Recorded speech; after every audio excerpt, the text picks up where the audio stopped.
In the name of the Father, and of the Son, and of the Holy Spirit. Amen. My dear brothers and sisters in the Lord, as we celebrated the incarnation of the Lord, as soon he took flesh, as soon he dwelled among men, immediately the persecution against him started. As we heard from the gospel, after the Magi, the wise men from east, appeared to the palace of the king Herod and told him that they saw the star of the newborn king. Look at his approach. Secretly, right? Not openly in front of all the council, priests, or whoever was there, but secretly. Go, search for him diligently, and when you find him, let me know that I also will go to worship him. So what this is telling us, it's exactly the same picture that happened in Eden when the devil entered the snake, the serpent, and came to Adam and Eve, saying, so what did God tell you exactly? Did he tell you to not eat from that tree? Oh, no, he doesn't want you to become like him, that's why. You see? How sneaky, right? To trick them. So the same thing here, oh, go search for him. I also want to worship him. You see? So it's exactly the same approach as it was in the Garden of Eden, the same approach we're having here now. So what happened? Adam and Eve was casting out. They lost their beauty. They lost the connection with the grace of God. So now Herod, when he realized that he was tricked by the Magi, he was so angry. Why?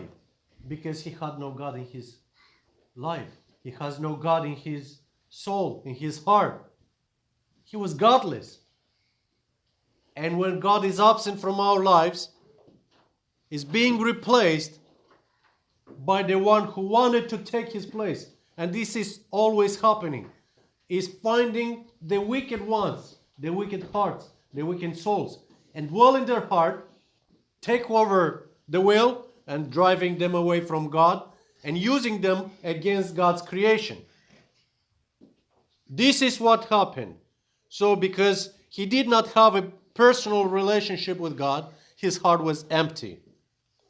And it was a great opportunity for the evil forces to dwell in it and do his evil work. But God protected the Magi. God protected Joseph and Mary and the child. Even though the price was huge, 14,000 children were slain by the soldiers of Herod. So, as you see, as soon he became man, the persecution against him started. A newborn baby had to flee in a foreign country in order to continue. But thinking about that, what would he think about us? Why am even bothering to do that?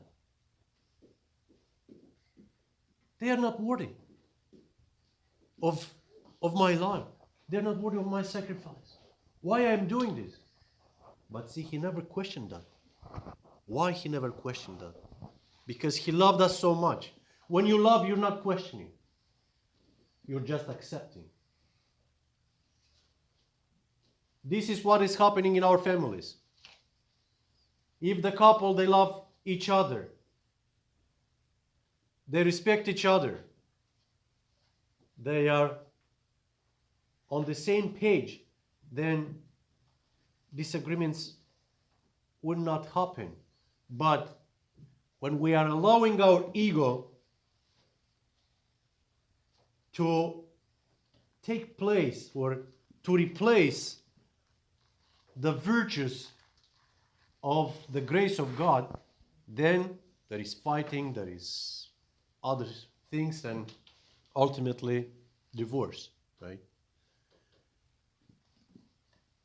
And this is unfortunate, because instead of holding on to the grace of God, onto the love of God, and be obedient to Him, and love and respect each other, we are opening the door for the evil one to replace the grace of God with anger, with attitude, and I don't know what else, hatred and something, and so on and so forth. And all of this is because of our ego. So let's go back to see His tremendous amount of love for us and for the salvation of humankind. He did not give up. He did not give up. But He continued, even that He had to flee, even that He had to be among strangers in a foreign country, not with His own people. But He is suffering all this to accomplish His work, to accomplish the work that He accepted and for the reason that He came for. But what we are doing instead, I can't take it anymore. I'm giving up, right? Why we are giving up? Is this what He taught us, to give up? No, He didn't taught us to give up. He taught us to endure to the end, to fight to the end. So imagine if He would give up, we would never be saved. We would never have this opportunity to celebrate these beautiful feasts, to partake of His precious gifts, body and blood. The humanity would never be the same. As He found us in the shadow of darkness, He redeemed us from the shadow of darkness. And what we are doing instead. So, but you see, it's not only Herod. We heard the apostle reading, Paul addressing to the Galatians, what is he telling them? That me, the apostle, I was a persecutor. I was killing the Christians to stand up for the faith of my fathers. And the words that I'm telling you is not coming from me, but from Christ Himself. So do you see what we are saying in church doesn't come from bishops or priests or whatever. No, these are the words of God. We are just the messengers. We are transmitting this message to you. It's not from us. Doesn't belong to me. I am not the Son of God, I'm just His servant. That I was ordained in order to do the work, to transmit the message. And this is what Paul is saying, that I learned the hard way, but there is another way. Look through the ages, all those persecutors, great persecutors that we learned the Christian history, right? Where are all of those? Nobody. But even though in our days we have so many atheists or wherever they are, that they are still persecuting Christ. Whoever had heard any dead person to be persecuted for 2,000 years? Never heard about it, right? He's the only one. Jesus Christ, after 2,000 years of his death, he's still persecuted. So if he wasn't true God, then who would care about it? So tell me all those men in the history, right, that passed away. Who is persecuting them? No one. Why they are persecuting Christ and his followers? So that means that there is something there. Right? So you see, and those that are doing it, they are realizing, because no one would care if he wasn't the true God, the true light. No one would care about it. But because he is the true God, that's exactly why he was persecuted from his birth, and after he's dead for 2,000 years, he is still persecuted.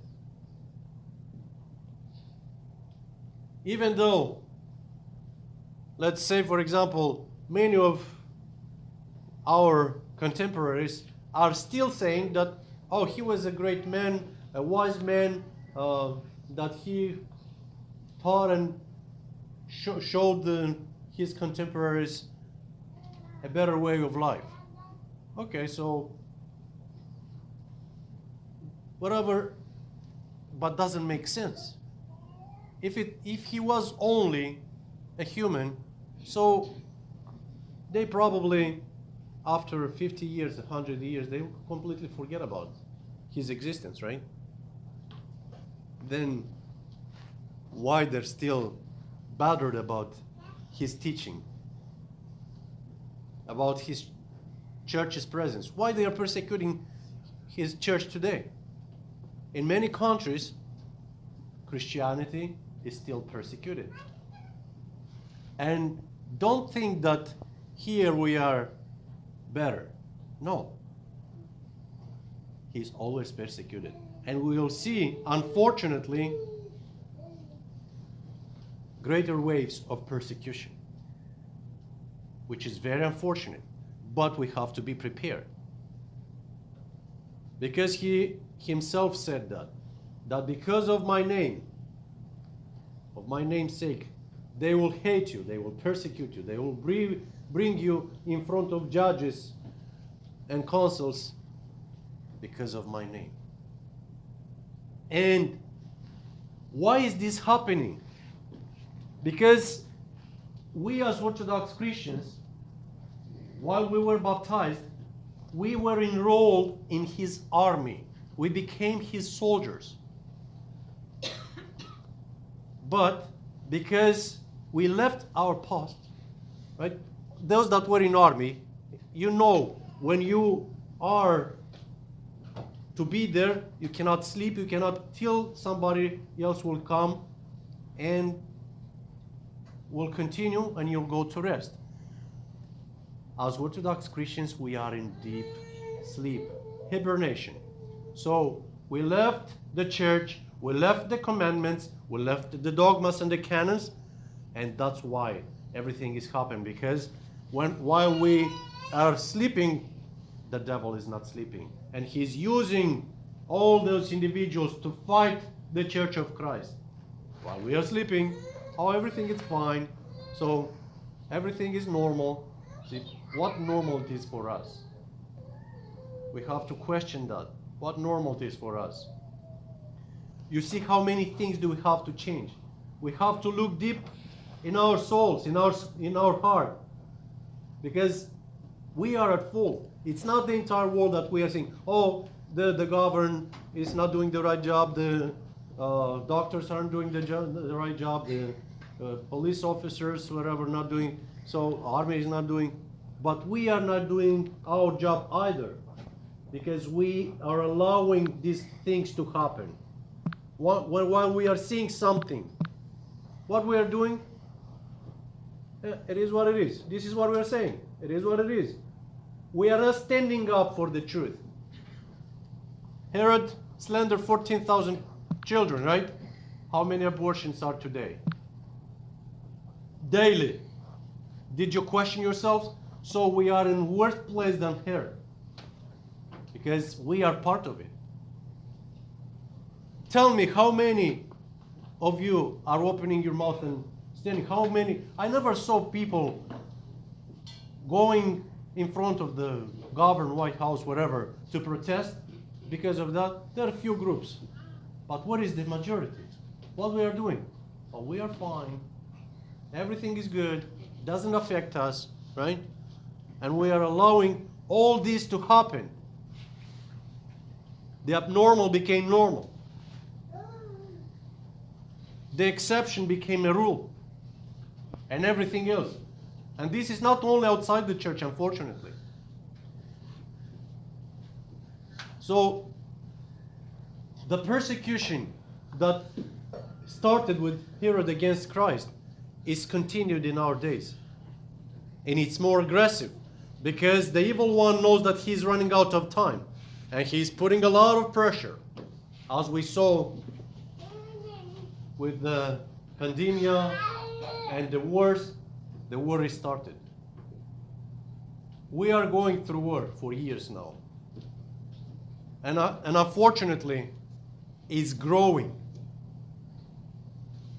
It's taking more and more and more ground. And what we are doing for this? Nothing. Nothing.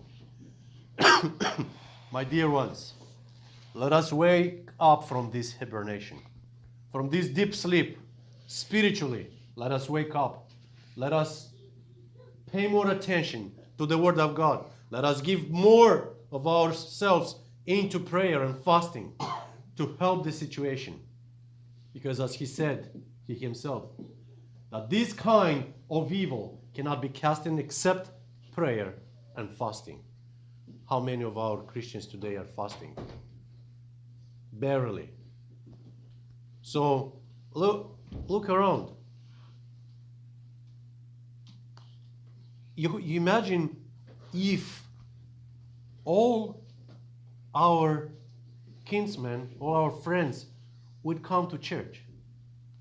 We would need churches at each corner, each block, multiple churches. But because we are asleep. And unfortunately, many of our kinsmen that they are baptized Orthodox, for one or another reason, they are not going to church. You see, the devil found how to trick them, found the way how to trick them. Oh, you have one Sunday, you have to rest, because you're working hard. So you have to rob Christ from his glorious day of resurrection and stay home and do whatever you want to do or go wherever you want to go. But do not participate. Do not be part of his house, his household, because he is the king that invites on his glorious day of the resurrection to partake. And we prefer to do other things and to be elsewhere than in his house and to partake of his mysteries. So now we see how much we have to improve. There is a lot of work, spiritual work. It's a lot of room of improvement for us that we have to work to get closer to him. We have to do a hard work to approach him. We have to become those athletes.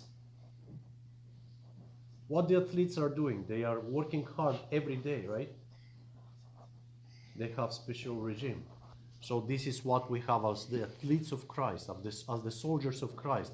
We have to work hard every day, not only once in a while. Oh, I remember, let me do a prayer. Maybe it will help me in some way. No. As you need to breathe, as you need to eat and drink every day, and multiple times per day, this is what you need to pray, to be close to Christ, not only once in a while, but every single moment of our life. So let us approach Him. Let us get closer to Him. Let us embrace Him and follow Him, that all together with one voice we may glorify Father, Son, and Holy Spirit, always, now and ever, and unto the ages of ages.